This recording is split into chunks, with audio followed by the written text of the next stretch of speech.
parents, and faculty. Welcome to the 10th annual Blongo Middle School Academic Decathlon. We've seen some great events based around science and math, and we're going to move into the history portion of the event. Here to deliver her treatise on the Colossus of Rhodes, 8th grader Charlie Bowen.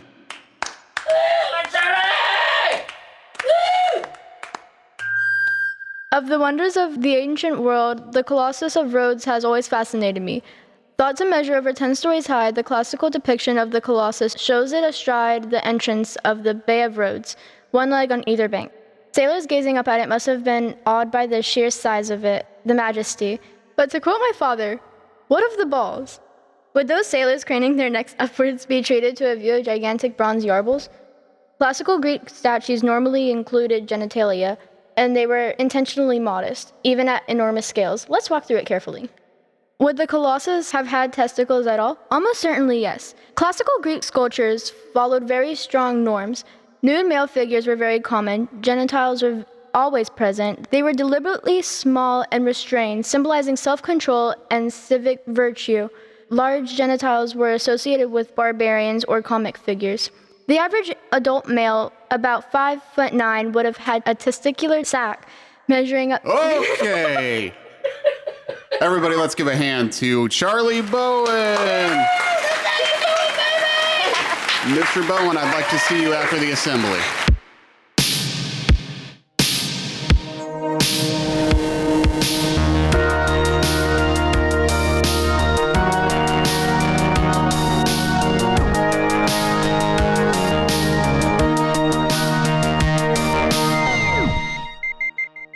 Welcome back, gang, to Delete Everything Podcast, our ancient archaeological dig uncovering inexplicable artifacts of unknown, deleted, forgotten, and omitted origin. I am your professor in charge of the dig site, Patrick Wall, and with me, as always, my grad student whose tent I'm definitely not sneaking into nightly, Riley Bowen. We also have our local villager who translates our instructions to the peons working the dig here. Mostly he just brings us a stool when we need one. Producer Drew Bolby is my This is going to be a permanent thing, huh? It is like now. A skateboarding getting pussy thing. How'd you get here today, Patrick? Did you skateboard over? Yeah. You know what's funny is I actually was skateboarding earlier today. We should skateboard sometime. I did. We'll get some pussy. Yeah, 37 years old. I just learned how to do the run and jump on your board. I know it's yeah. what? Like, I know. But I did the not the what's it called, the caveman or whatever. I did the fucking just the run and drop, run and slide, jump on. Yeah, I've never done it before. What? I've only ever push kicked. That's wild. Interesting. No, I've never been a good skateboarder. I've always been really good at standing on it and turning. That's pretty much it.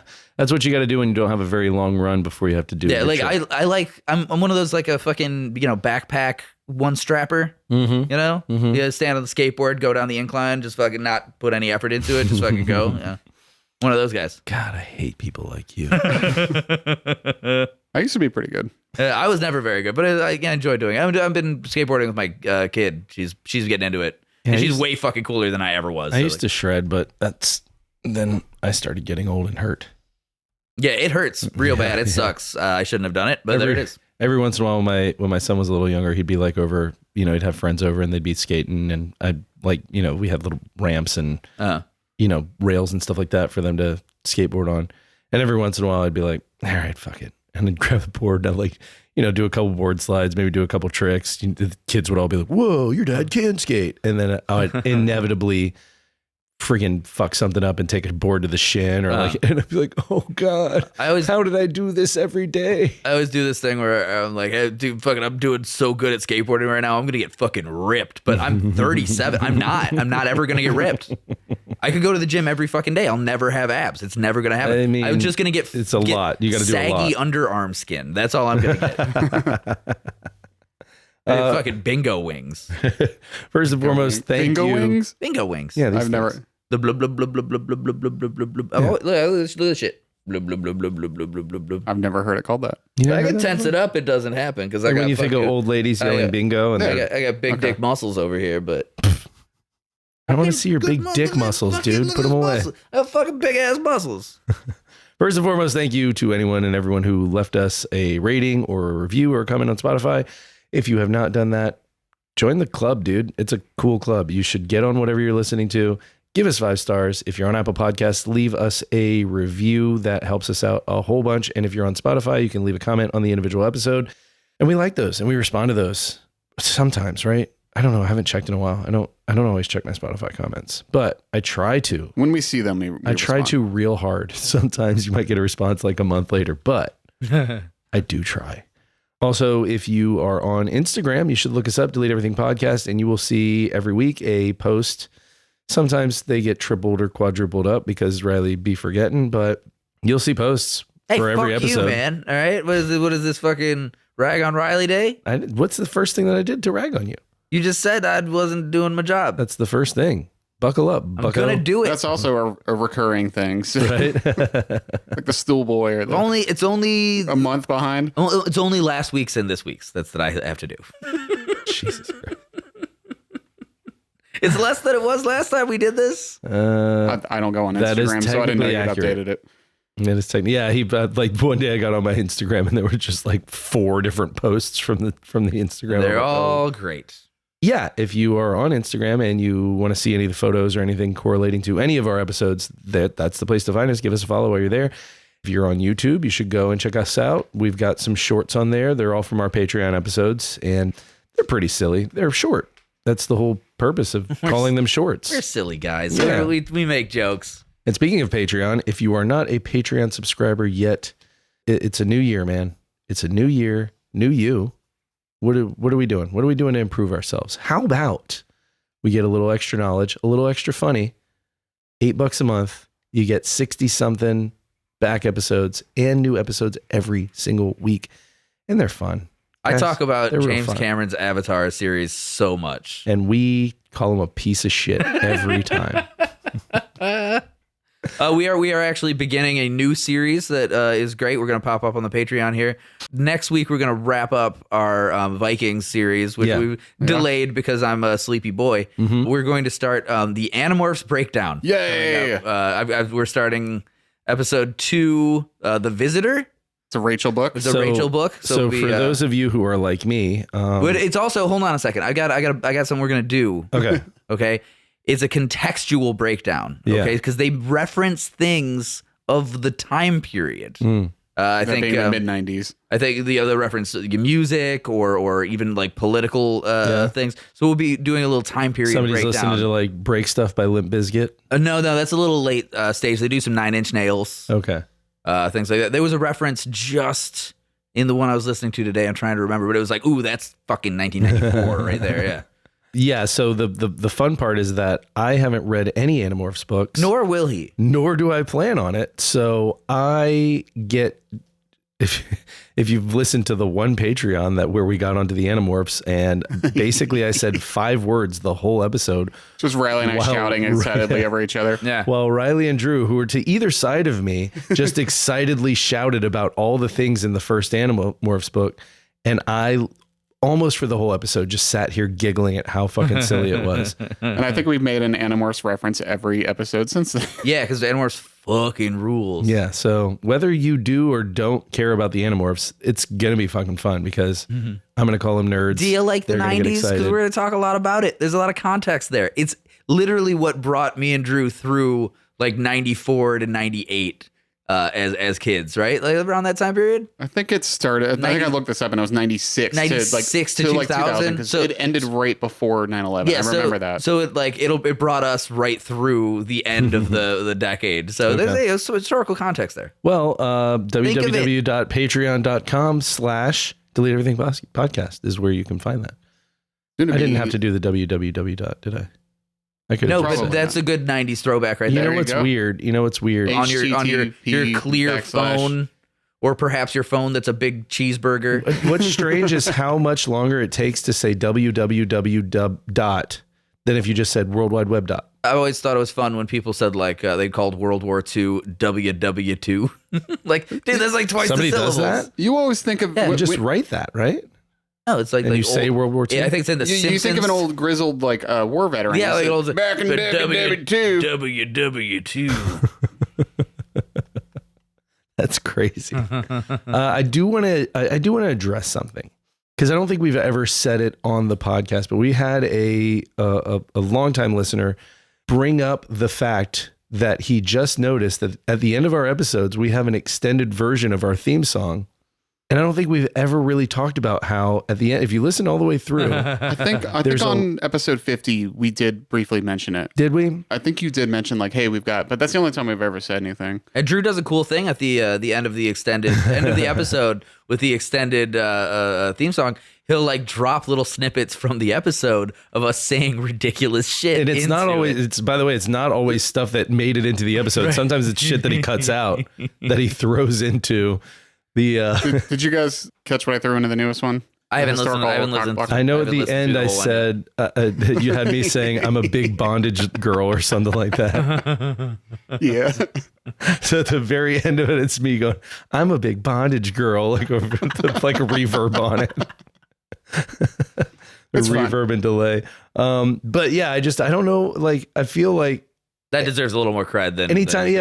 Well, one, Drew worked hard on making an extended version of the song. Two, the extended version of the song fucking rules. Was my favorite one that we did so far, I think, of that is if you go back to I know what you're gonna say. Yeah, you do. Go back to fucking book review the Bible. Oh my god! Because the end, we're just so blasphemous the whole time. At the end, while that plays, we just hear fire and just us screaming. And I let out like a fucking 12-second blood curdling scream. That's great. Not only that, but we got Pat wasn't here when Riley and I did that, so we got him to send it over the phone. Oh yeah, so it sounds really like cool, like He's in a can, oh my like God, canned. My penis! My penis! I forgot about that. I forgot I was screaming my penis. But yeah, so that I just wanted to bring that up because I don't know, like anytime, because we usually listen through the edited version after Drew finishes the editing, he sends it to Riley and I so we can listen to make sure we don't catch anything. I've been doing that pretty late though. Sorry. Yeah, you gave me fucking half a day to listen to this one. It was already up. And I was like, well, I guess. No, whatever. I'm a busy man.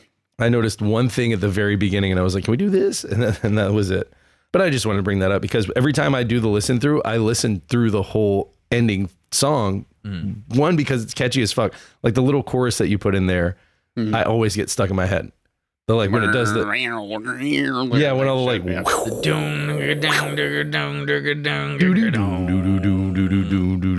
yeah, that part, and it's got all the like crazy like ambient like shit going on. Like that part gets stuck in my head all the time. So I love that part. And then I just want to listen to like what shit he drops in there. So that's why I started doing it. It was really for you two. See one of you listen to the fucking episode and everything that we do here is for the three of us. Like we love that you guys love it, but like if I ever start doing stuff just to cater to people, fucking I wouldn't be happy. I'd be like, get me out of here. But we do all this shit because we find it fun, right? Yeah, 100%. So we were here 3 days ago. So do we have anything to catch up with on our weeks? Nope. I don't know. I was just complaining about my ungrateful bastard children. Yeah, no, I'm good. Yeah, not much has happened in the last 3 days. I mean, I just worked a bunch. After this, I'm going to go home and I'm going to clean my child's room. She didn't clean it before she went back to her mom's house. Son of a bitch. I'm like, I don't do spent that. fucking hundreds of dollars on you this weekend, you bitch. No, well, correction. I do help Max a little bit. It's really weird at my house right now. There's no kids because Max and Sadie, Charlie's at her mom's, and then Max and Sadie are both down at Disney with Sadie's grandfather. Oh, nice. Cool. But it's weird. I mean, cool though. Yeah. Yeah. It's just, I don't know. Stretch out naked on the floor and just like, I have to talk to my wife. Rub yourself in butter. No, I've been playing video games all day. That's it. Yeah. It's been fucking rad. Yeah. Speaking of which, Expedition 33, you guys are in for a treat when you get to the end of that shit. It's fucking crazy. Yeah. We'll see when that happens. There is one thing I want to bring up. We've been playing video games together because we're all best friends. There is one thing I want to bring up, and that is that today we recorded. So not to get into how our recording schedule and everything, but today's the 29th of December. This episode will come out in 2 weeks. The week between Christmas and New Year for me in my life has traditionally been very weird and taxing. Yeah. I don't know why, but I've got it written in multiple journals. And we got them here twice. It's fucking weird. Well, so today we recorded the intro for the episode that'll come out right before Christmas. Yeah. But what's strange is that speaking to you from the future, in the past. Yeah, right now that episode has already dropped, so maybe you've already listened to it. But we talk extensively about helicopter crashes in that. This morning I woke up to the fact that there was a 2 helicopters collided in New Jersey this morning. Damn. One pilot died on the scene. One was life flighted and ended up dying of his injuries there. But I picked him up in a helicopter. I don't know how you don't end up dying from a fucking helicopter crash. That seems crazy. It's a giant twirling blade. Well, I watched, because we were looking for sound effects for that intro today, and I watched a couple. Multiple videos of people crashing motorcycles. Yeah, I watched a couple that people easily could have lived through, where the what do you call it? Not the chassis, the cabin. The rotor. Well, no, like one of them hit the ground cabin, pretty much in an upright position, and it just kind of spun around. They have a glide. The rotor is supposed to thing. If the power goes out on a helicopter, they do have like a glide option that's like a motorized. It's like how to describe it. It's like fucking. You ever ride like one of those like city e-bikes that's got like the generator thing in it, where so it's like a lot easier to push than it should be. Yeah. And it creates like you go faster with the pushes. They have one of those in an airplane. So if the power fails, or a helicopter. So if the power fails, you can do like a pedal system to get the rotor to turn enough to like keep you just like gently descending. Yeah. And it still sucks. You're still falling out of the fucking sky, but it's not like a stone. Just the speed that the rotor's going in general, like it's gonna slow down. It doesn't just break. You know what I mean? And if it does, you die. Yeah. Well, yeah, if it breaks BREAKS, then yes. But I was saying it doesn't BRAKKES. Does it just like skid to stop? Achy breaky. But so anyway, we did that episode last week. Today I see this helicopter thing, and then today before we started recording, we did the intro for the episode that came out last week. In the past. From the future. And we decided to do a helicopter crash scene. Which I was like, prescient, no. apropos, finger on the pulse, or, as it were. So please don't be mad at us. If you knew any of the people involved in this, don't be mad at us. Don't be mad at us. It's Airbud fucking crashing a helicopter. I don't think it's Airbud 9 Chopper Medic is so cool. I would watch that. The Air Buddies went to space. Okay, I know, right? That's how you know we worked well together, because Pat and I were waiting for Riley to get here, and we started talking about the intro. You said something about a movie set, and then I'm like, well, it should be like a kid's movie, like where nothing should like it shouldn't be an action film. Shouldn't be like helicopters involved. Yeah. Well, you guys familiar with the primate spinoff of the Airbud universe? No.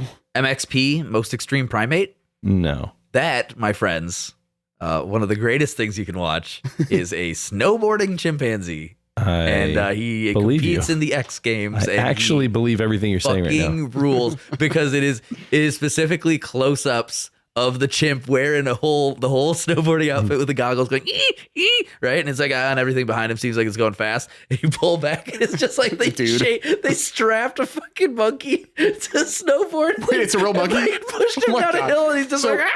We were talking about skateboarding, And they like speed it up just a little bit, so it goes like, what? But it's obviously a chimpanzee with his feet in the snowboard. Oh my God. And they just push him down a hill, and then they go back to the close up, and he's like, ah! And then That's just fucking mean.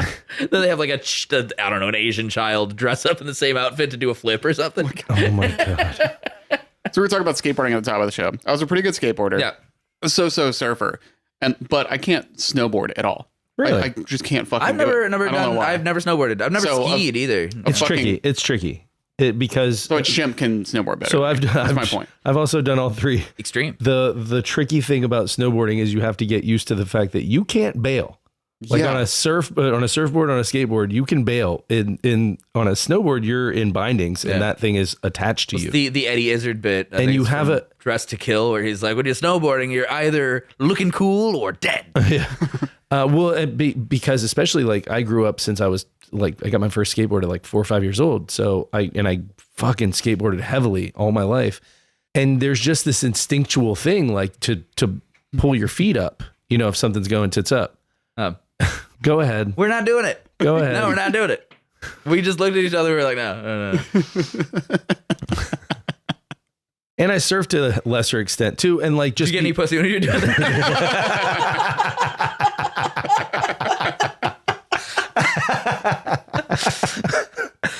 But you also like just sometimes adjust your footing too, like in real time, like not even bailing. Like sometimes you just move your feet around, you know? And so it's like, it's a weird feeling to just be locked in. So that's the Speaking hardest of part. locking in, This is a real episode. This is a real episode. We've been fucking around a lot. It's been a very difficult holiday season, and we're funny guys, and it's mostly jokes. That's fine. This time we actually did research. This is us ramping back into holidays are over. It's time to get back to business. Yeah, it's time to like get back to doing what we do. So ostensibly, like something I really care about in this podcast is like, okay, yeah, most of the episodes are ridiculous dick joke, dicks, butts, balls, and boners, but like every now and then I really want our dear listeners to tune in and be like, oh, that was really informative. So we're gonna do one of those. Okay, so we are doing Unknown Ancient Marvels today. And this will probably be a series moving forward, like for future episodes, because there are so many of these all around the world, like every area of the world, every culture, Asia, Middle East, Europe, the Americas, the Pacific Islands, like you name an area of the globe.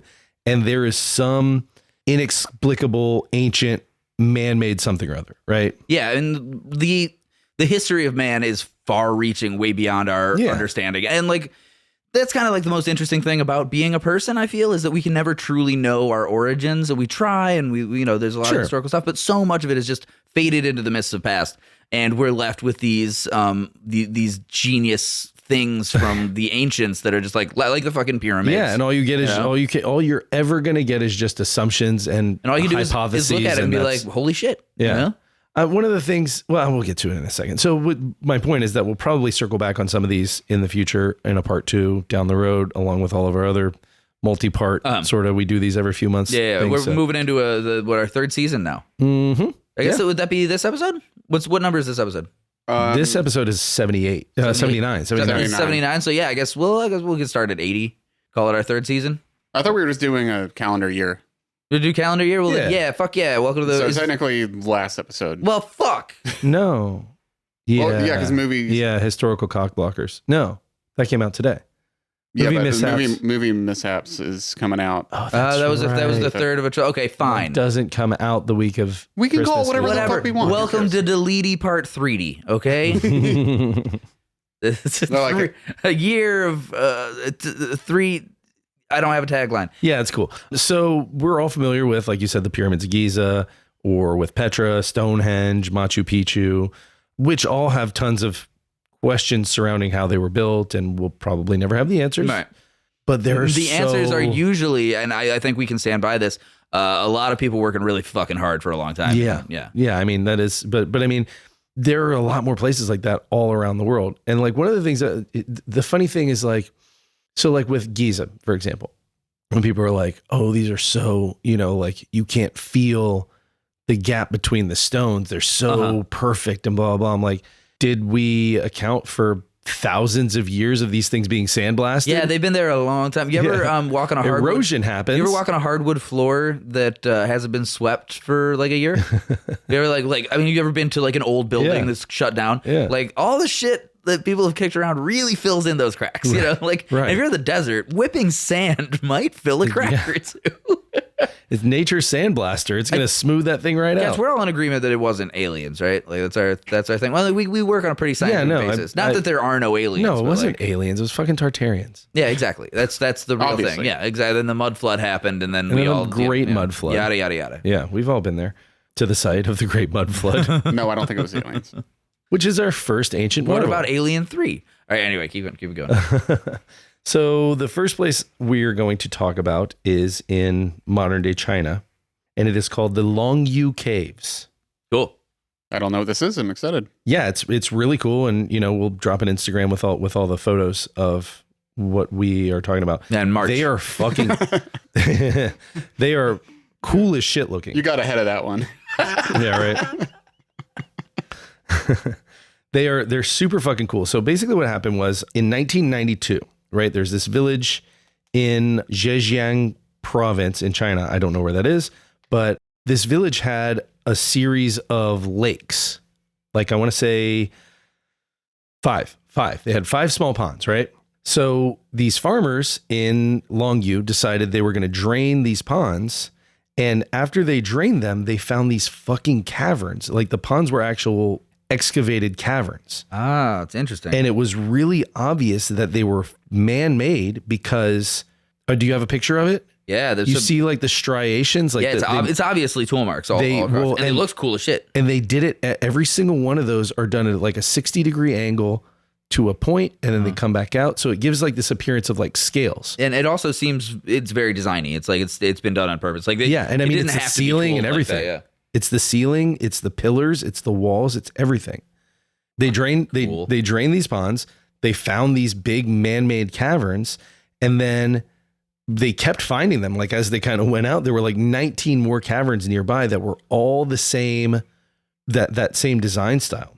Trip.com rates these caves 3.9 out of 5.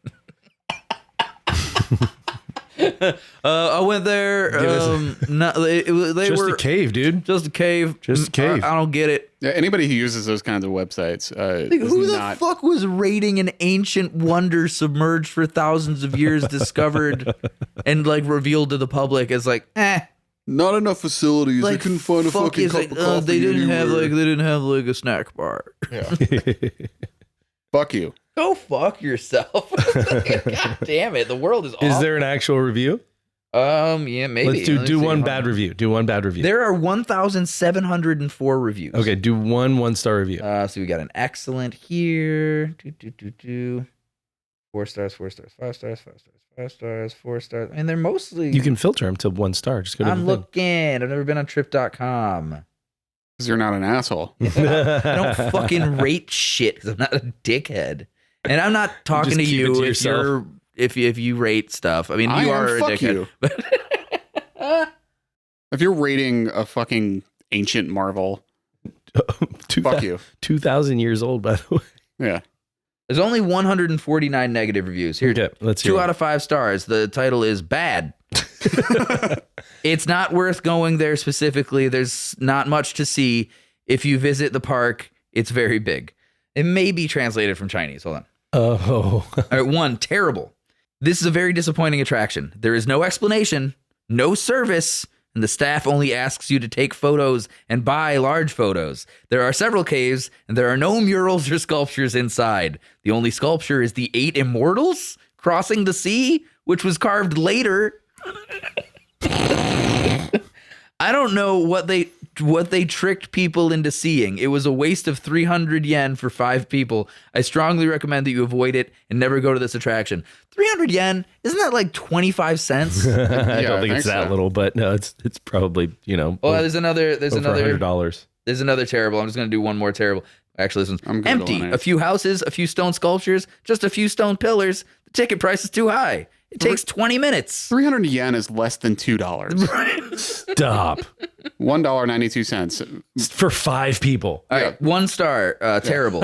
It costs 100 yen to take a taxi. I had to pay 40 cents a person for this shit. It costs 100 yen to take a taxi from the city and 85 yen for the entrance ticket to the scenic spot, which is extremely worthless. There's nothing to see in the caves. Why? Because there's basically no introduction, and all the knowledge about the caves is speculation. I don't understand why it calls itself the 9th wonder of the world. I regret coming here, extremely regretful. It's a waste of time, and I don't recommend it. So basically all these people are like pissed that they weren't spoon-fed. They went to go visit a cave. Yeah. And they were like, what is this, a cave?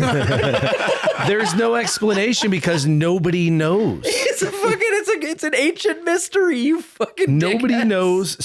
So we know roughly how old they are, which is they were made from the late Qin to the early Han period. So we're talking about roughly 200 to 100 BCE, right?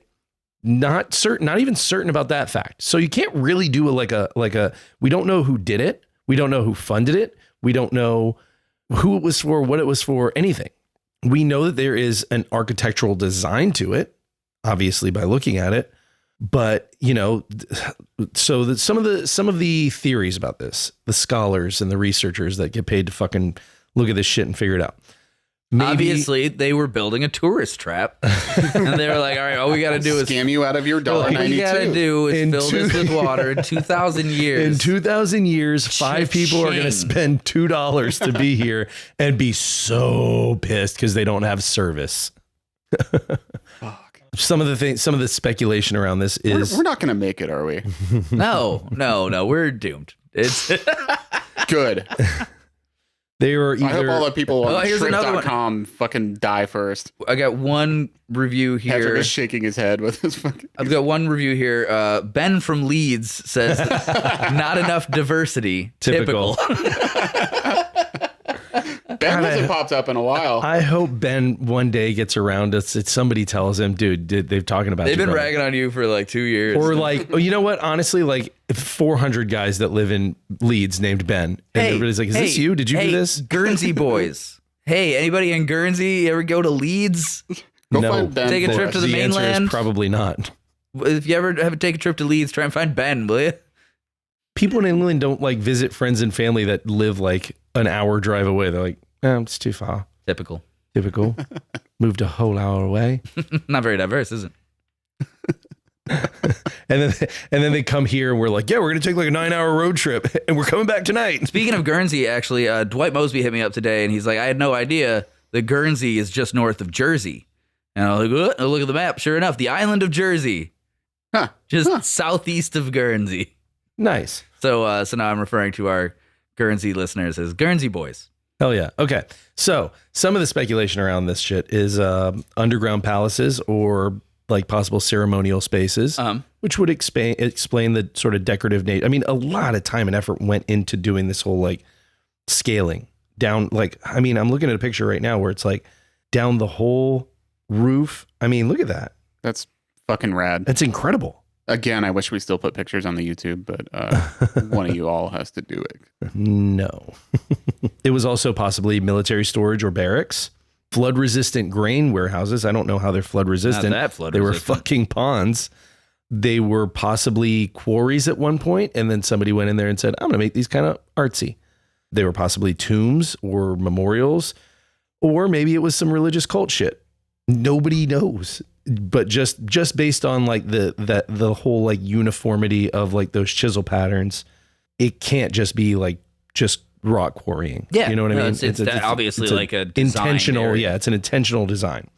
Pretty cool. There are no records that have lasted long enough for us to know, just based on the size of some of these. So the size I have over here, the average floor area of each cave is over 11,000 square feet with ceiling heights of up to 98 feet. So that's fucking huge. Mm.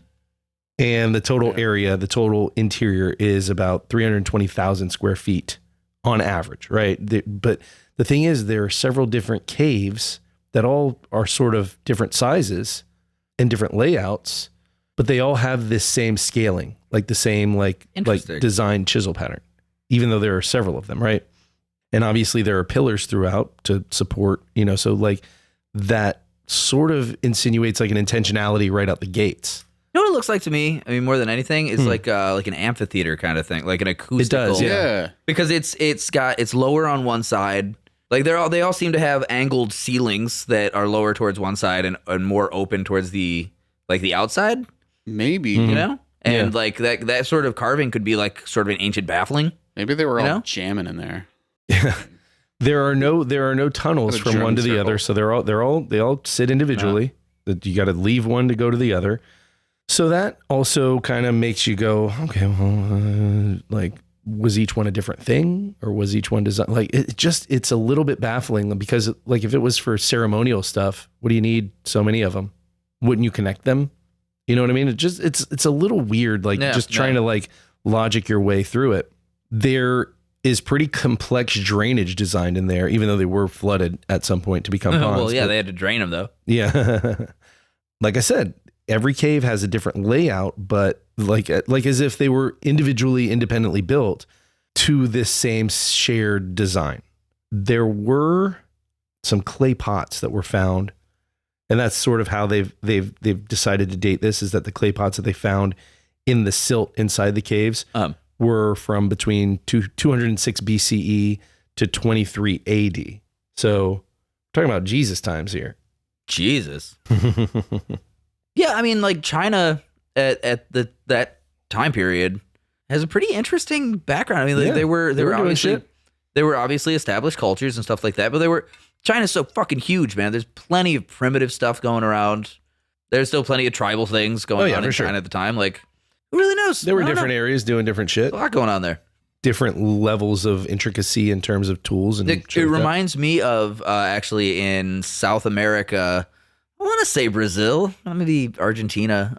There were like ziggurats or temples that were found, like Olmec temples that were identified from above by the shape, like they're kind of like triangular. But the access points for the temples were underwater. Like there'd be like a pond, like a fishing pond that people would be fishing in. Okay. And then like locals or like people whose families have been there forever knew that like you could go down into the pond and swim up and under and into the temple. Interesting. Yeah. There's like a bunch of those. I'm not familiar. That's the first I've ever heard. Yeah. I learned it from an Uncle Scrooge comic. So some of the questions surrounding this stuff, and we'll sort of tackle these individually. Why does it cost this much? Why is the parking so far away? $1.92? Are you kidding me? There's nothing in here. It's just a cave. I didn't know when you told me we were going to go look at a cave, it was just going to be a cave. The sign that says Long U Caves should say just Long U Caves. And nothing else. Please have your $2 ready. Are my standards just too low? Like I go into a normal cave, I'm like, whoa, this is fucking rad. Yeah, dude. Yeah. I like to stand outside and look at stuff and go, oh, cool. Yeah, I feel like I'm just looking at photos of this place, and I'm like, that's fucking rad looking. Like I could just chill in here. Imagine bringing like an acoustic guitar in there. That's what I'm and saying. playing, like, probably Exactly what I was just saying. Like, yeah, fucking. just the way the sound bounces around in there would be so probably cool. had Think what fucking the jam John sessions Butler in there. trio That's would what it was sound like for. in there. Yeah, I believe it. And they were disconnected so that you get audio isolation. Yeah. Yeah, like you can see it then you have looks your- very much like it's been constructed to throw sound. No, I mean, looking at it, I really wonder if maybe they did theater there, or something like that, or Yeah, I mean, maybe like some kind of I don't know, ritual singing, chanting, something like that. Like it lends itself to that. You're very right. Can you paint the scene? Can you sing us one of those songs, Drew? I don't sing. You just like, what do you think it would sound like? The only thing I have sang on recently is our fucking Crappy Holidays episode. Which is a genius song. The Carol Yeah. of the Balls. Yeah, really nailed that. Yeah, for sure. We'll be getting a call from the fucking Philharmonic Yeah. Orchestra any day now. So obviously people are like, ooh, it's fucking lost civilization that built it, or some fucking aliens, or They're not something like lost. that. There's always They're Chinese. They're living there. but there's always that speculation like, oh, fucking aliens did it, or a lost civilization. Obviously, there's no fucking evidence for that. There are very obviously like tool and chisel marks that are consistent with Alien chisel marks. with Chinese stoneworking. You know, the only people big enough to reach that ceiling, Tartarians. This is that water is left over from the mud flood. There's no way they had wood stacking technology in 200 BCE. Nope. That's crazy. Build No, a ladder. the chisel marks in the pillars and in the everywhere that it's chiseled are consistent with Chinese stoneworking techniques from the time. So this can be explained as people of the time doing something cool. That's about it. The explanation for how they did that was, this is all sandstone. So sandstone, especially when it's wet, is pretty easy to carve. Yeah. And then at whatever point these things got flooded, they were able to be preserved because now there's, nobody can really go in there and fuck around. So these are like really, really, really excellently preserved. Like the areas where it's smoothed over, so there's like the ridge and then it's smoothed over. Like I said, they're at 60-degree angles, and then it kind of does like this, and then it goes back down. And I know anybody listening to this has no idea what I'm doing with my hands, but that area in between the ridges is like super smooth, like it was just like repeatedly smoothed over, which is pretty fucking cool. This is very intentional. It's very uniform. It's probably something degradé. Nothing. Don't worry about it. What? I'm just looking. I'm looking at like the trip.com. It's not Still? It's not the reviews. I was like, hey, what else they got around there? And they got a bunch of restaurants. And I can't read fucking Mandarin or whatever. But this one is translated into English. I don't feel like you had to say that. What? That I don't. I don't read think in anybody Mandarin? listening was under the premise that was operating under the premise that you know how to speak or read Mandarin. Why? Because I'm a fucking stupid asshole. It I just might feels speak like it would have Mandarin. come up in almost 80 episodes. Fucking shishine. I wish I knew if that meant something. And It what does. meant. It means thanks very much. And anyone that knows Mandarin will know that's true, and they'll get it, and they'll be like, "Hey, that was pretty well done, dude." Whatever. Ni hao. I'm not even fucking joking. That's not Japan, you racist piece of shit. Anyway, so this restaurant's called Hua Yu Dian. Uh-huh. And I'm like, I'm doing okay. All right, Explains why I'm like talking about this and Riley's been so silent. He's reading fucking reviews of some random area of China. This restaurant's called Jingyu Yanshun Yangjing Chao restaurant. Okay. Yeah, all one word. Cool. Funny, I don't know. It's funny to be all one word. It's like when you see Arnold Schwarzenegger in the credits of a movie. Chinese sounds funny. Is what we're learning. It kind of does, some of them, but it's like when you see Arnold Schwarzenegger. You sound funny to them. It's like when you see Arnold Schwarzenegger in the credits of the movie, and it's like the longest possible last name, and nobody else has the name that long. It's funny. Say it again, Riley. Which one? The Mandarin thing. The name of the restaurant. Oh, the Shishine. Shisha is something for sure. I don't know about the n. What is shisha? Okay. Yeah, Credit. fuck you. Shisha is like a casual thank you. Yeah, now you owe me. I want a formal thank you, fucker. Huh? I don't want a casual. Give me some money, I'll do it. Okane kudasai. That's Japanese. Yes, it is. It means give me money, please. So much thanks is Tai Shisha ne Yeah. le. Yeah, you know where I learned that? You know where I learned that? Okay. You know where I learned it? What? Fucking Rush Hour. Chris Tucker says it in the plane at the end of the movie. Fuck you. Stupid. Okay, so like I said, The most Okane kudasai I learned from a Japanese exchange student.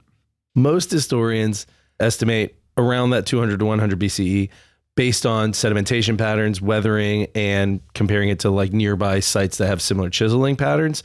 But like I said, there's no inscriptions or anything to confirm any dates. So this is all just sort of using what we've got and coming up with a hypothesis. Now, were they known before 1992 when these farmers drained these ponds? Is the question. That is a question. Obviously, for centuries, they were known as fucking ponds. Yeah. So whenever they drained them and they found these big ass chambers, they did not know. It was all fucking like 1992 is when we found out they existed from 200 to 100 BC. Damn. I kind of see what this one review was talking about. It looks like they carved some shit into the wall like as an attraction after, which is kind of fucking, that kind of sucks. Like 1992 carving of like a traditional Chinese thing. I can see, you see like a mural carved in one of these walls. I mean, I don't think you should carve a mural into the wall. Maybe bring a piece of stone in there that do a different thing. Actually, it looks like multiple carvings carved into the walls. Fuck. Maybe before it became like an actual like, because it's probably like a UNESCO. I think it's a UNESCO. Yeah, I think it's a UNESCO protected site now, but maybe before, you know, it's like kids doing a fucking graffiti. We're gonna carve the 7 ancestors into here to show them what's what. Fuck you, Dad. Fuck you, pigs. Okay, what's our next one? Well, I'm not done with this one. I mean, it's only got 3.9 stars. I should think we're spending a little too much time on. So here are the problems with some of the theories, right? As far as tombs, there's no bodies down there. There's no grave stuff down there. There's no inscriptions where somebody would have been buried. There's no evidence that, you know, it's not like a closet with a bunch of shovels in it. No like cool mummy curse or anything. Right. And as far as whether they were temples, like for ceremonial religious stuff, there are no altars. There are no symbols. There's no leftover ashes from some fucking ritual. There's nothing to prove that. What if they carved it to be a pond? They could. Like, seriously, what if they were like, we need water storage over here? I don't know why you would carve it that way. You just do a normal rock quarry and you fill it. Maybe they wanted it to be real deep. It couldn't have been used. It probably couldn't have been used as a granary because the airflow is not good enough, and it's all sandstone, which gets dusty and would contaminate your grains. Is there still water actively in there at all? No. There seems to be like there are like some Doesn't pool at the bottom or grottos anything? around that people go swimming in, but Okay. it's not in the cave. No. Yeah, I didn't know if there was like some at the these bottom or specifically are drained now. And then in terms of like military storage, there's nothing that would indicate that there were any sort of doors or anywhere to like. I guess you could have guards posted up 24/7, but I mean that seems silly when you could just do a door. Did you mention what kind of artifacts have been found in there? Just some clay pots. That's it. Huh? Yeah. And that's how they got the date originally, was that the pots were from around that 100 to 200 BCE era. And so that's why that's effectively that. And then, like I said, the stone patterns are similar to what like other things from that era in that they've already had found a long time ago. It's like a similar engraving or similar like the patterns from the chisel. 1,000 years before that. That's true. That is really true. No, I'm out of ideas. It must be aliens. Yeah. The ancient druids. I don't know. I mean, obviously, it's very, very clearly created to be aesthetically pleasing. Yeah, it seems that way to me. Yeah. But what the fuck for? I guess is the question. What the fuck are they? What are they? It was just a cool place to hang just out. no purpose whatsoever. Maybe it was like when I was a kid. Sometimes and you I just would do shit because you can do it. You know, this is a big labor force with hand tools. I was an urban kid, you know, and I would like find, you know, places, you know, between like warehouses or like near brick structures or something, iron overhangs, old stairs, and I'd like sweep them out and be like, "This is my fort." Maybe that's what that is. Oh yeah. I mean, I'm just saying, like this is a big labor force with hand tools for a fucking long time. It was their fort. Just want everyone to know my puppy's got the hiccups. Oh, And a poor baby. so yeah, that is Longview Caves. Dope. Yeah, I think they're fucking cool as shit. Yeah, I like that a lot. Actually, that's cool. That's fucking. It really got me. I didn't see that coming. That was good.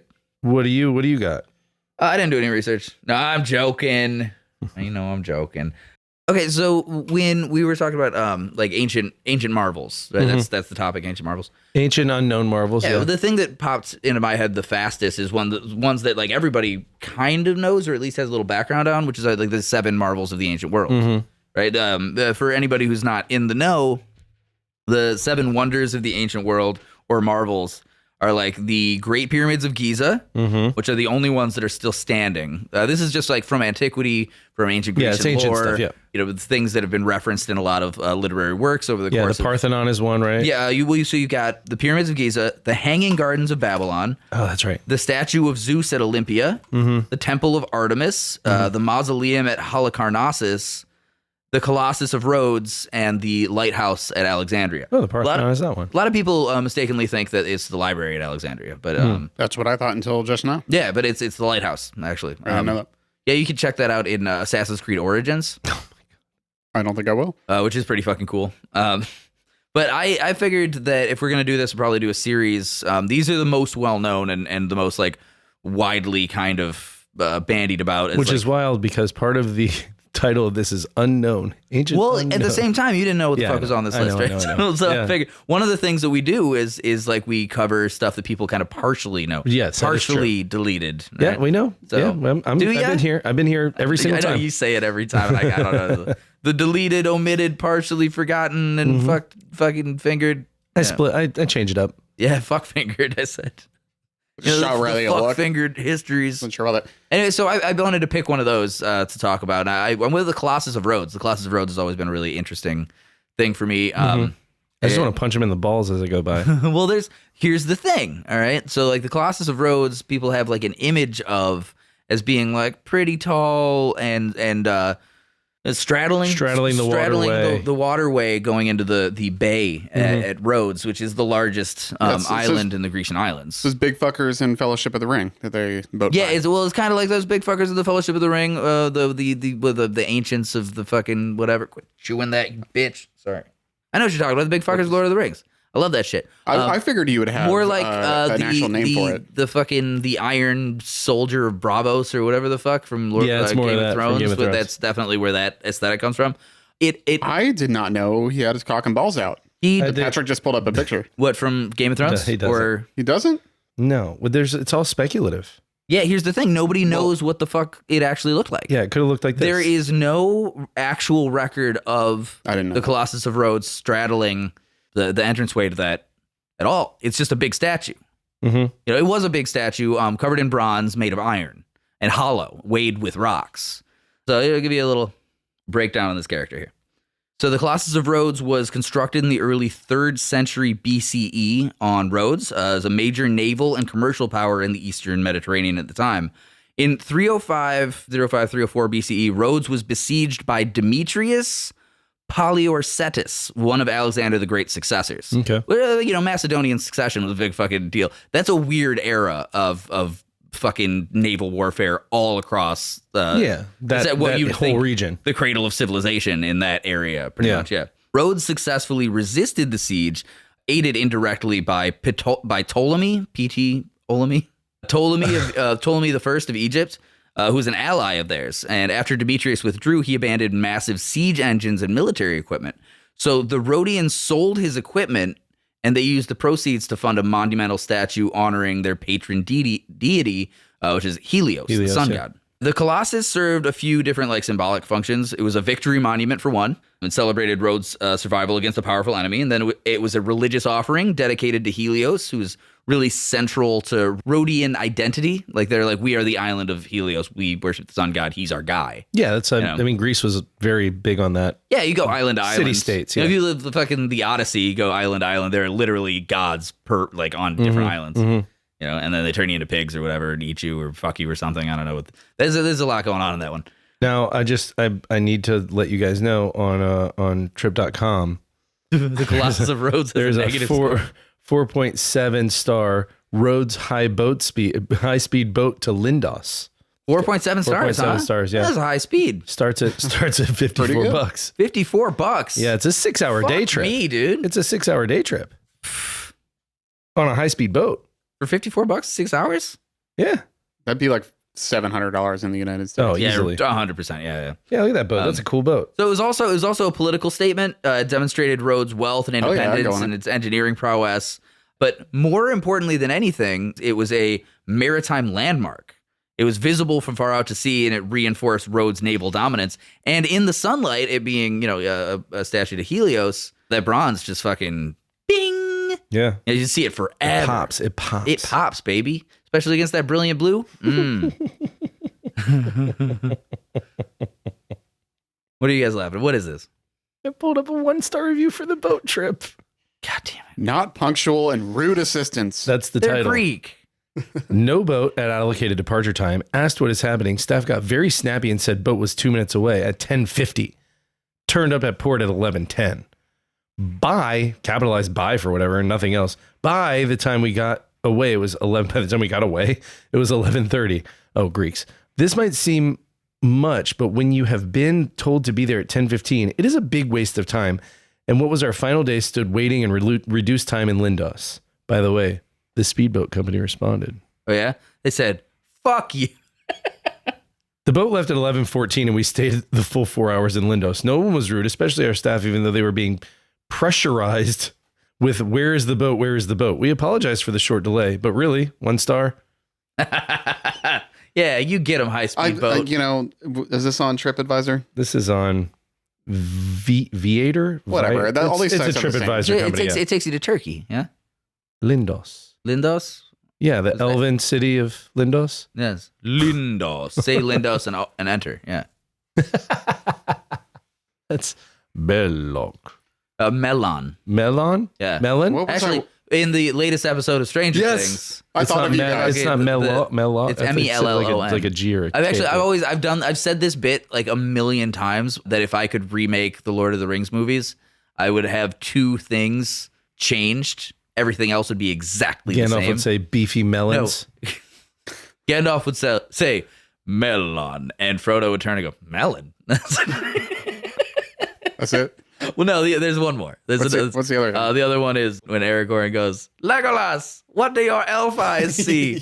Legolas would go, elf eyes? He had a little stink face. Elf eyes? The fuck? They just say eyes, asshole. Just fucking racist, dude. What are you doing? Okay, tell me more about Colossus. Okay, so the construction began around 297 BCE and was completed around, or 292 BCE, and it was completed around 280 BCE. So it was like a fucking 12-year construction. Okay. She's destroying your book, by the way. Oh, fuck that book. Who cares? I found it in dirt, I think. We're talking about the dog. They already referenced the dog. The dog in dirt. The sculptor was Charis of Lindos, is a pupil of the renowned sculptor Lysippus. Oh, he came from Lindos too. Yeah. He's Good for him. I mean, Lindos is the nearest landmass. What do you think the speed of the boat that he came over was? Wind.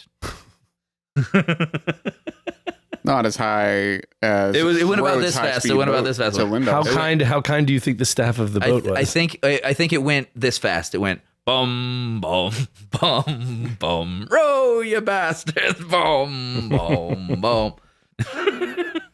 Get off my fucking microphone. Okay, sorry. Dog. Ow, you bitch.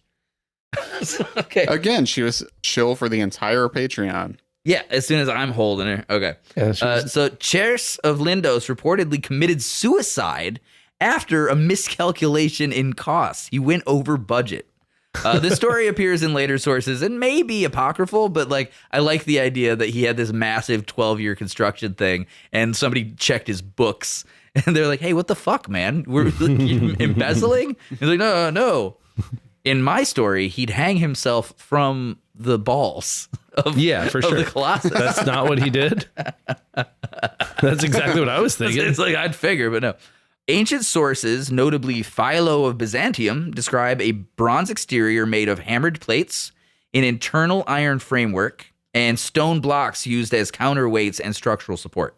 The statue was likely built in stages with earth ramps piled up around it as it rose, similar to how large bronze statues were cast in antiquity. What? What are you laughing at? The way you're holding that I had to dog grip her. right She's biting the fuck out of me. Just like, I just gotta grab her like I'm her mom. How's that? You gonna chill the fuck out? No? No, probably not. Chew on your leash. No. She's up from a nap. Fucking going for the mic, the headphone cords. Quit it. This is what she did last week too. She Yeah, slept exactly. during the Patreon, and then we're trying Probably to has get probably has to totally poop. She's gonna serious. poop us out of here again. So it was I approximately. can't stay here all night. We're just gonna have to fucking suffer through. So the Colossus was approximately 70 cubits, or about 33 meters, 105 to 110 feet. That's big. Yeah, it's about 5 stories. Yeah. Pretty fucking big. It's You could almost fit in the. Oh no, I'm sorry. It's comparable to like a modern 10-story building. Yeah. And it was second only to the Great Pyramid among ancient monuments in height, which means it's taller than the Library of Alexandria Nice. or the fucking Lighthouse of Alexandria. You could also fit almost in the Longview Caves, Yeah. which are 98 feet. Yeah, it's high. really comparable to the height of the Statue of Liberty, but only feet to crown, not torch. So the myth is that the Colossus stood with his legs astride the harbor entrance, and ships sailing down and looking up and seeing his balls. But that pose is almost definitely impossible. The harbor would have been blocked during construction for 12 years. Ancient bronze casting technology couldn't support stuff like that, and no ancient source describes it this way at all. Yeah, he's almost doing a split in that. Yeah, fucking- most scholars believe the Colossus stood on a pedestal near the harbor in like a what's called like a contrapposto stance, which would just be like one leg maybe raised with Yeah, the like, other one like the weighted Statue down. of David. Yeah, exactly. Like he's got all his weight on one leg and he's Yeah. resting the other one. Yeah, so it's possibly holding a torch or a spear or raising a hand to shade its eyes, but that is, again, kind of up in the air. The exact location is still sort of unknown. It could have been near the Mandrake Harbor or the Acropolis of Rhodes, but no definitive archaeological remains have been identified, likely due to later rebuilding and earthquakes and medieval construction. But like the really interesting thing, She gonna shit on that book. she might, if she shits on the book, she shits on me. Let me finish this segment, and then I'll take you out real quick. What do you want, a beer? Quit it. So this is my favorite part of this story. There's an earthquake in 226 BCE. There's a powerful earthquake that caused the statue to break at the knees and collapse. Oh, There it is. Knew it was happening. Just like that, just like the dog just did. The fuck is this animal? Stop chewing him. Sorry. All right, pause.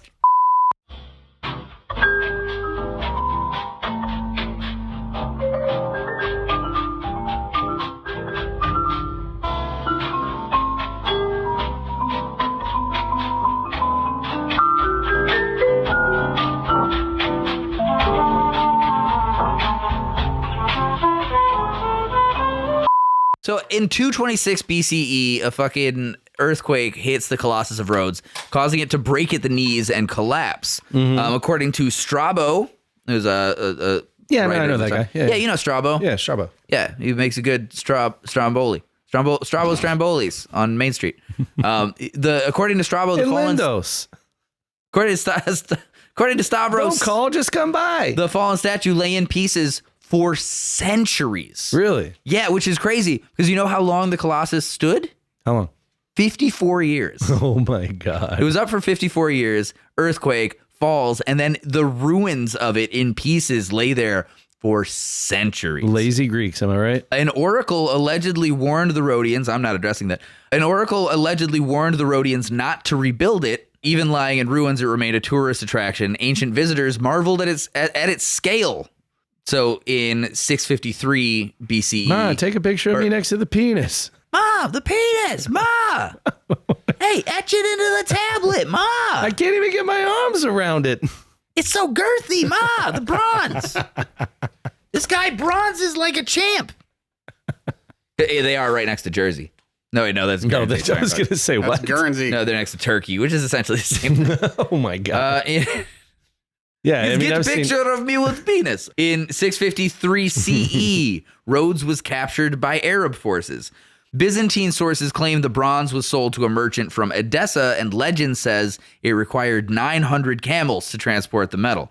That's almost certainly an exaggeration, but it's indicative of the perceived scale of the operation of just selling the metal of the Colossus of Rhodes. After this point, the Colossus effectively disappears from history.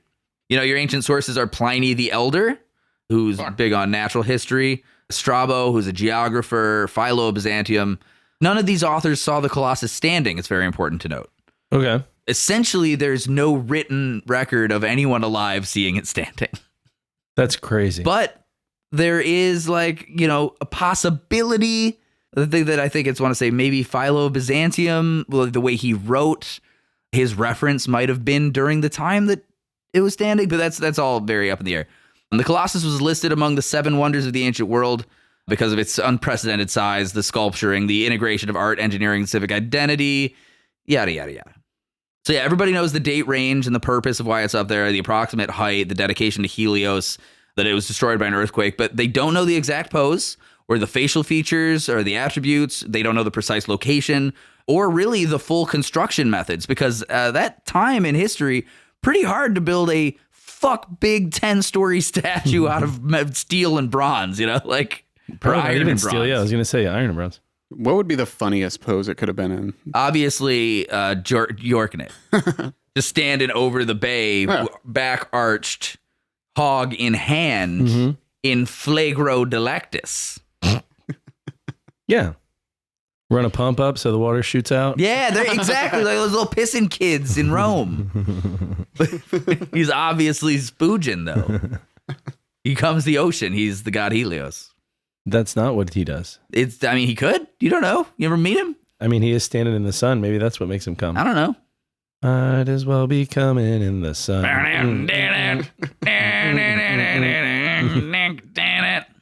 Off mic, we somehow got onto Smash Mouth. Yeah, I thought that was Carlos Santana and Rob Halford. That's Rob. That's Smash Mouth. That's Rob. Smash What's Mouth. his name? From Thomas.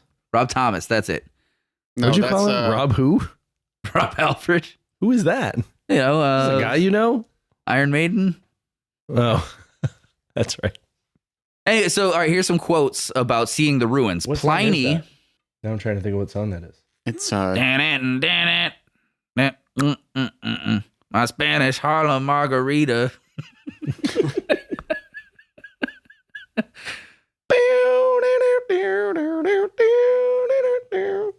That's that one? Is it that song? All right. Hot blooded. Smooth. Check and see. called Smooth. Smooth by Rob Thomas featuring Carlos Santana, or vice versa. Oh, it's No, that's Smooth still Walking like, on the Sun. Give me your heart, make it real, or else forget Give about me it. your heart, make it real, or just forget about it.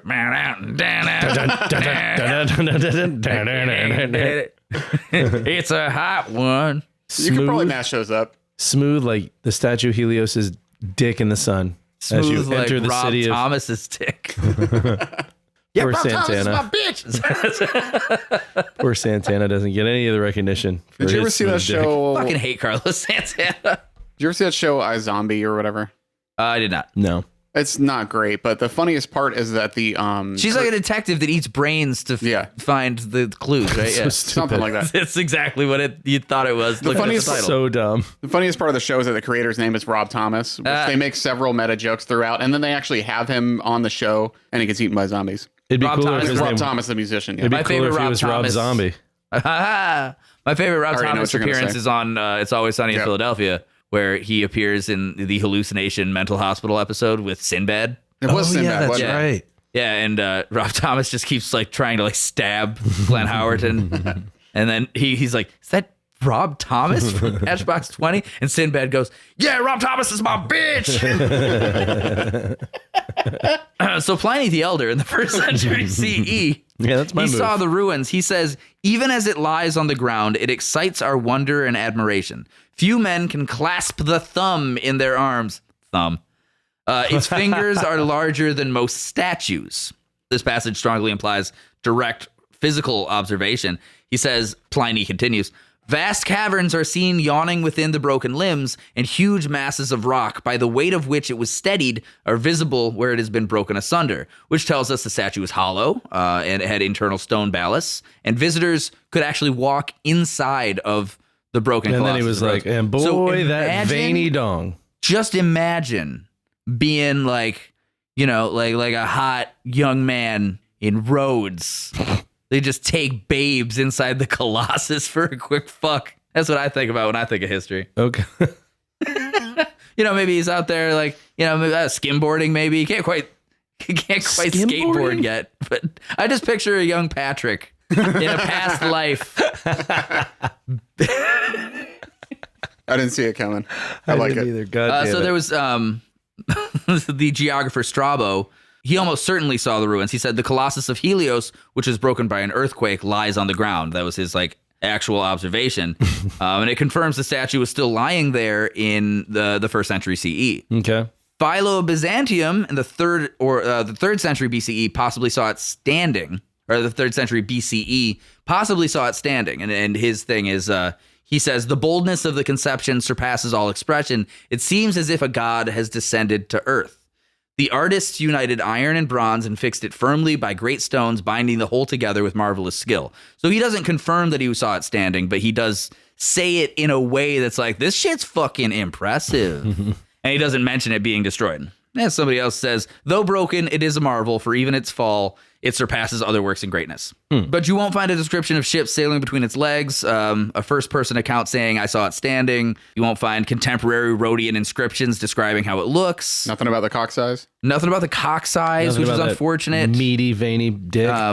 Yeah, I mean, if they're not saying facial features, they're probably not describing the pube structure. Though I would mean, they imagine can see it better. I would imagine like kind of like the it's head of closer. David. Yeah. The pubes would be kind of like probably gently curled.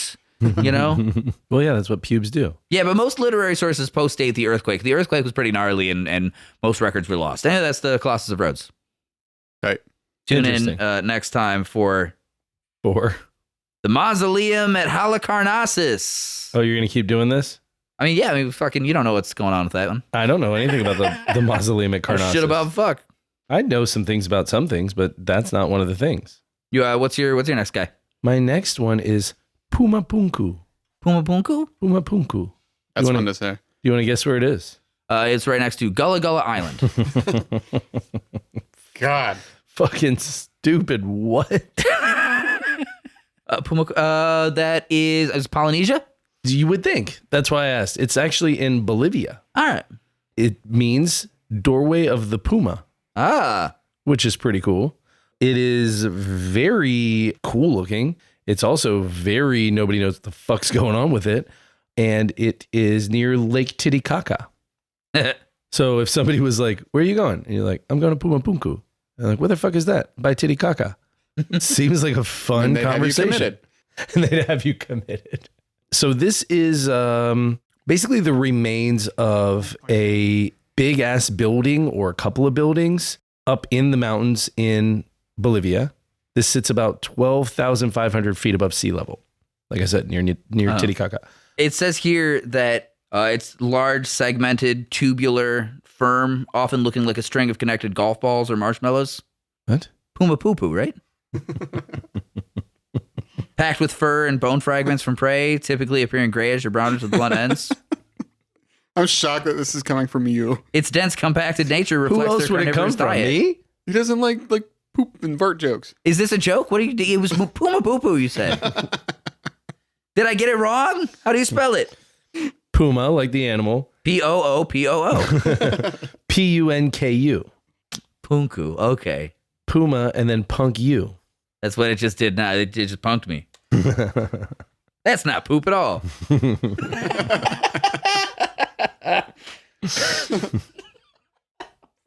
Pretty good. So this is in, like I said, Western Bolivia. It's like 12,000 feet up in elevation. Similar, I guess, not in look, but just in scale or just in impressiveness to something like Machu Picchu. Yeah, it's really fucking cool. Right. It's been there for fucking, where the hell did I write that down? The tooled sculpturing of everything is very interesting. It's like really reminiscent of like Hopi Indian stuff. Yeah. Everything's in a relief. It's all very blocky. Yeah, like, it's all very like chiseled to be very blocky. Yeah, like very rectangular. It kind of looks like the Moonanites from Aquatine Hunger Force. If anyone ever saw that. This was discovered in 1549. 1549, first European visitor, Pedro Cieza de Leon, found it. When the Spanish showed up, it was still all intact, right? So this is a series of like platforms and ramps and plazas and buildings, and it's like a small village, right? Yeah. Or like something you would build for like ceremonial stuff. This was an Incan site, and it's believed that it's from around 536 AD, right? There is another place nearby called Acapana, which is like supposed to be correlated in some way. They call it Pumapunku's twin, although I don't see the similarity, but design style, it's similar, but I mean, it's also like ruined. This is one of those places that people would be like, oh, aliens did this shit because they have like nicely tooled like holes in stone and stuff. Yeah. I mean, yeah. And also, how could those savages build this? They're brown. How could they? Oh, Nazis. What? Now they've got the fucking classic, like every ancient structure always has like a swastika thing. Every single one. Mm-hmm. Sorry, I was just scanning through pictures and I was like, oh shit. Was there? Yeah, but it's like a continuing swastika. It doesn't just end right there. It's not like the arms keep going. Yeah, the arms keep going, and it's more just some other sort of ornate thing. Yeah. Yeah. So there's like super Nazis. So like I said, when the Spanish arrived, the architecture of this place was still standing, right? There was a sort of one gateway that you got in and out. When you get inside there are like several other gateways. But this guy says that he solved the mystery of Pumapunku and Tiwanaku aliens. This is from, some guy that did a fucking some thesis for like the University of Pennsylvania. But he described it like, at its peak, Pumapunku is thought to have been unimaginably wondrous, adorned with polished metal plaques, brightly colored ceramic and fabric ornamentation, and visited by costumed citizens, elaborately dressed priests, and elites decked in exotic jewelry. Obviously, something happened in between. The Spanish found it. It was still fine. But, at some point between 1549 and current, between treasure hunting, looting, stone mining, a lot of times they would come here to take the stones for other shit, like to build railroad ballast for the railroads going through. Like, this is a beautiful work of art. We need it to weigh our shit down. Yeah. So it's 549 feet wide along its north-south axis, 383 feet long on its east-west axis. So pretty goddamn big. There's like these giant blocks that they brought up there. In some cases, like 26 by 17 by 3 feet. So they're giant. Aliens. One of those stone slabs is thought to weigh about 144 tons. Definitely aliens. But they're huge. They're really smooth. And like, again, this is one of those things where people are like, how the fuck? And like, how have we never heard about these things? You know what I mean? Like, well, I mean, it's whole a big life, the number of times that the pyramids or Machu Picchu, which is even near this same area, the number of times that those things have come up. Yeah, but I mean, at the same time, Stonehenge, it would lead you to believe that those things are so unique and so just, that's the thing. Crazy thing happening. That's where you get your alien conspiracy guys most of the time is they'll be like, why isn't this more famous? What are they trying to hide? It's like, nobody's trying to hide it. What it is it's in fucking Bolivia, right? It's up a mountain. You know, it's not as big as some of the other big fuck things around. You know, I mean, like it is comparable in size to Machu Picchu, only in area, not in grandeur per se. No, yeah. Machu Picchu, they've got the steps, they've got like there's a lot going on. So this has really cool, interesting stuff, but it's also pretty small, and it's probably really fucking hard to get to. Now, that would really be what it comes down to, in my opinion. And also, we don't really know what the fuck's going on. Why are all those H's kicking around? What is that? Looks cool. What? Dude, like all these sculptures are H's. Like they're big stone H's. Well, they were probably holding up like ceilings and walls and stuff. But like, I'd be willing to bet that this is a very overlooked archaeological site, because they don't, like, a lot of scientific groups would be like, we're not really going to get that much out of this. You know, there are other more lucrative projects we could work on that would get better funding. You know, so this kind of goes to the wayside. Yeah, I guess. I mean, it's still pretty goddamn impressive. It's very impressive. Super, super cool. But I mean, that's more ancient sites tend to fall to the wayside because people are more interested in, they want the city to be the most impressive fucking thing they ever saw. Right. This, you can very well see people doing this. You know, I mean, the slabs are huge, and that's really difficult. That's and so they're like, also, it's pretty, like, they can explain it a little bit better than some of the others because there were, like, known quarries near Lake Titicaca, which is about 6 miles away. And so that's not pulling the big bucks. Right. And you know what, the stones are made of like sandstone, and they've got like a clay core, and then it's like sandstone and something else that they, you know, sort of made these blocks out of, and then took them, I guess, the 6.2 miles from Lake Titicaca to Pumapunku. They go from like Titicaca to Pumapunku. Yeah, exactly. What did you say I cracked up on last week in the group chat? Oh, I said I was this was on the historical cockblockers, which we already put out, which came out today. But when I was listening toward the end, I was reading the review of the chastity belt with the bike lock frame, and the review I was reading, the lady said something about from wherever to my bum hole, and you just went. Bumhole. It was like the most like it was most Pumapunku childish, and Lake Titicaca is almost doing it right now for me. We're a very, you know, highbrow advanced I'm show. interested in culture. So okay, back to this. They think the way that they move these was, interestingly, just a bunch of like inclined planes and llama skin ropes. And just slowly got this thing, these giant ass blocks. I mean, that one, like I said, 144 tons. I think that's the biggest one that they found there. True, but I want to do an interjection here. Okay, here's what being cultured has gotten me. Okay, I was at dinner, my wife and child, just yesterday, perhaps the day before, and my wife was talking about how she's always fixing up her friends accidentally. You know, she gets two friends together and they end up dating or whatever. You know, because she's a little matchmaker. Mm-hmm. And I said, hey, careful, playing with matches, you could get burned. And they both looked at me like I was a fucking piece of shit. And I went, hey, I didn't make that up. That's from Fiddler on the Roof, which I have seen performed live twice, once by Fyodor Bakel, the original Tevye. So go fuck yourselves. I am cultured. Nobody cares how cultured you are. So poop. Why did he go on that rant? I don't know. Why did you go on that rant? I just wanted, because I'm saying, like, I'm cultured. I'm interested in culture. And he's also saying that nobody cares, which is true. Yeah, nobody gives a shit. They want to hear the shit. Yeah. I certainly they want to hear don't care. Titty caca, pee pee dicky, Puma poo poo. Puma poo poo.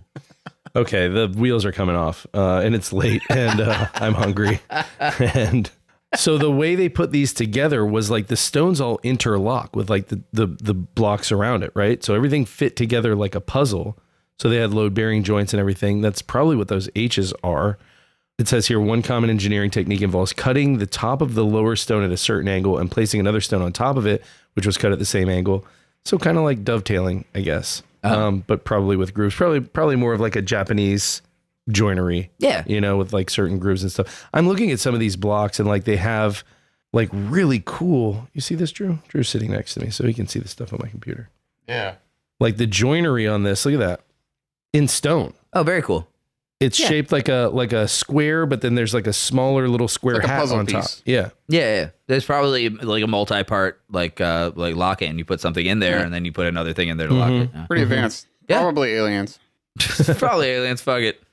You know, I'm not mad at people for wanting some outlandish, like, mystical explanation for these things. Like, I don't believe it at all. Yeah. I get why they do. Yeah, something slightly more mystical or wondrous than I don't know, maybe Slavery. No, just I would say the grandeur of a species dragging itself out of the muck over eons and eons, using the life force of the planet to drive themselves into a greater being, and subjugating other people to build all these. Yeah, like this is it's a pretty fucking cool story. Interestingly enough, it does pair up with James Cameron Avatar series. Oh my god! Oh my no. God. But this is all about the human mind, the power of man, greater than beasts. By the way, the H blocks were designed to interconnect with one another. Or I'm sorry, they were designed to interconnect with andesite blocks forming blind miniature gateways. Andesite blocks did my taxes last year. I like that one too. There are also like big ass monoliths associated with the platform. Like there's a mound with like a platform on it at Pumapunku, and they had like these cool like monoliths with like, you know, the Incan like those carvings with like the god of the sun. They're all like also real blocky and stuff like that. Yeah, the Olmec's Hidden Temple in Nickelodeon. Yeah, like this guy. Oh yeah, that shit's fucking cool. I love that. Yeah. It's got a very fucking cool vibe, but like it's so disappointing that like people can't just go, oh, this was an extremely civilized and advanced society that Yeah, it is crazy. Yeah. did these wild things, and like Well, it's like when I was in Illinois. probably like also, by the way, just like the Egyptians, using a ton of slaves and just backbreaking labor until you die for generations. In Illinois last month, me and my friend Yazi, who's in Navajo, went to a fucking Native American museum, and it showed a particularly advanced culture in that area of Illinois and some of like the biggest populated like cities. We're talking like 100,000 people. Yeah. And to have 100,000 people living in a certain area, even if they don't have stone houses, they've got to have trade. They've got to have In a time when the whole police. population of the world was like 1 billion people. Yeah, exactly. Like they there's a lot going on. There's, you know, intricate systems of labor. You know, there are unions, there's bosses. There's a whole fucking sort of thing that happens with that many people 100%. to get everybody food. You got waste management. You got, you know, like all kinds of shit like that. But no, just a bunch of fucking savages squatting in mud. It's like we talked about, I think, in the historic cockblockers. You know, there's this society goes from like, okay, we're just sort of gotta scrape by, so everybody, you know, everybody work to their strengths, right? We're all building something together here, and then, you know, I feel like that remains pervasive for a while, and then eventually you get to a point where somebody goes, well, now that we have this money stuff, Yeah, that, I mean, yeah, money, the root of all evil. But even I with bet that, I can find ways to make people give me more. I think the most irritating part of like disregarding ancient cultures as being more advanced is that to a T, any culture that we've found, essentially, with the exception of Göbekli Tepe, you know, that's pretty austere. All these cultures have art, and sometimes highly developed art. You know, looking at Pumapunku. Looking at Pumapunku, look, it's like very intricate and like well-tooled artwork. Intricate stone carving. That kind of stuff requires education and training, and then the freedom to be able to do that, which means that they've advanced to a level where food isn't as much of a struggle as it would be in a less advanced society. Right. Like they've got food, they have comfort. You know, they have the ability to have somebody whose whole job is just carve straight line in rock. Yeah. They don't need him to hunt. They don't need him to farm. They don't need him to fish. Exactly. You know, this is like, we have the resources to expand. So any culture that you ever see, you ever dig up a fucking pot that's got a design on it, there was a pot design guy. Yeah. That meant they had enough resources to have those. That was a guy who was also typically smart enough, good enough, well respected enough, whatever, to say, hey, we're building this temple up here. Like, exactly. It's like, oh, that person knows math. He knows numbers. Yeah, please do these. Please help.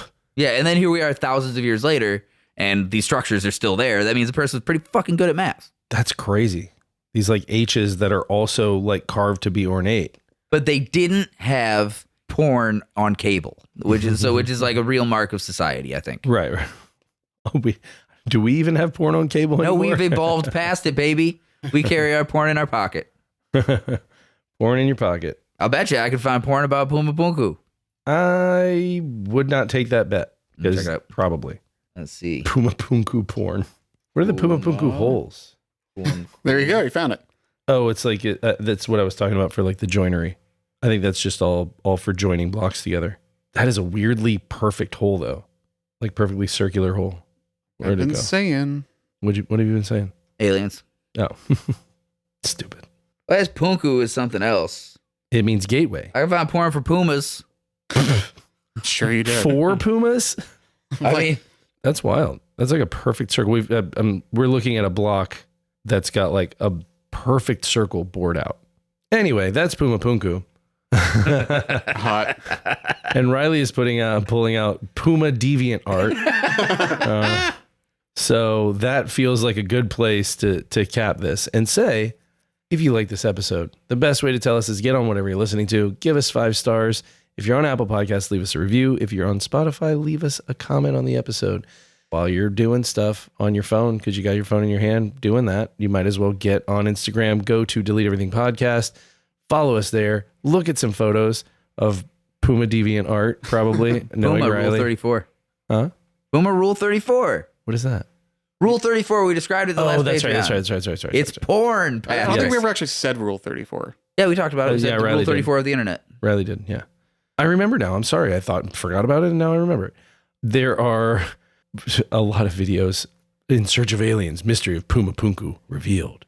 Goddamn History Channel. Why don't they just change the name to the Alien Channel? Yeah, it's fucking ridiculous. They don't even talk about Tartaria anymore. I don't believe that. But yeah, so if you're online, go ahead and follow us on Instagram. You'll see all the fucking photos of this episode or any other ones on there. And then go to YouTube and check out some shorts of us being dumb dipshits. And I don't know, what do they do with those? Send them to your friends. Send them to your mom. Yeah, sure. Just click the little share thing and Yeah, send them. send it to your mom. I think one just came out today about how Patrick didn't read growing up. And then What? yesterday, yeah, I read a bunch growing up. I know you did. But we make it seem like you didn't. Because it wasn't the Animorphs.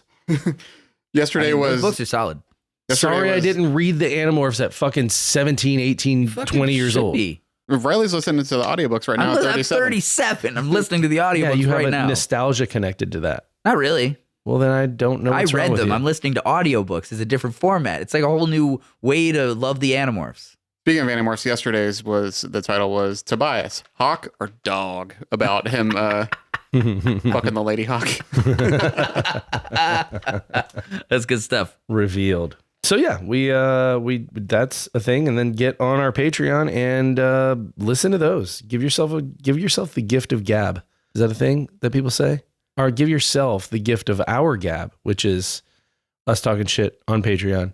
It's $8. It's fun. It's 60 something episodes. I feel like getting close to 70 probably, huh? Yeah. Next week, Yeah. we're getting back in the groove. We're going to have a full-on 2-hour episode about really depressing shit that'll make you rethink humanity. And our Patreon is finally going to cover Vikings 4. I might as well start researching that one. You might as well. That was Today. fucked. Yeah, you've got the one after that. So Yeah, I'm into that. That's fun. yeah, you requested that one. Yeah, it's good. It's good stuff. So yeah, that's I think I did my whole outro spiel. All right, bye. Hang on, now I want to see how many episodes we have. You got to count them. They're not Coming like up numbers. next week, Patrick It says digs right at into the another top. depressing ass No. topic. Week after that, we're going to revisit our friend Werner Herzog. Oh shit. And then the week after that, we're going to do what we do best, baby. Oh, yeah. Oh yeah. Week after what? Old favorites. Oh yeah, that one's gonna be fun. Yeah, so we got depressing episode. Depressing episode. Depressing episode kinda, but I'm also going to do some Werner Herzog shit in there. Fun episode. And then Depressing, fun. what? So depressing, fun, Probably depressing. fun. And somewhere in there, we're going to talk about Martin Scorsese. Thank you guys for tuning in to Delete Everything podcast, starring Patrick Wall, Andrew Bowlby, and the late, great Riley Bowen. Bye. Bye. I love you.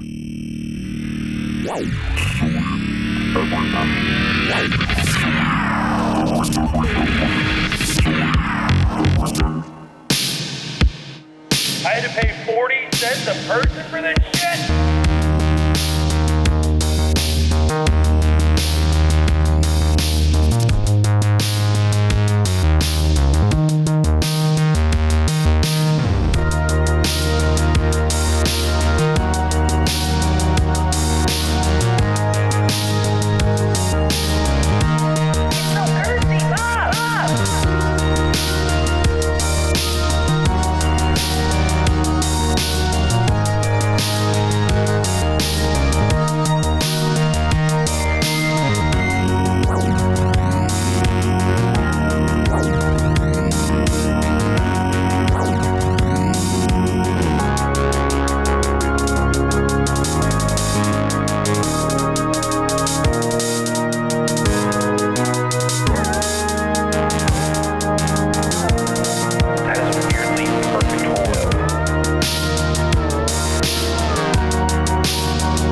gay.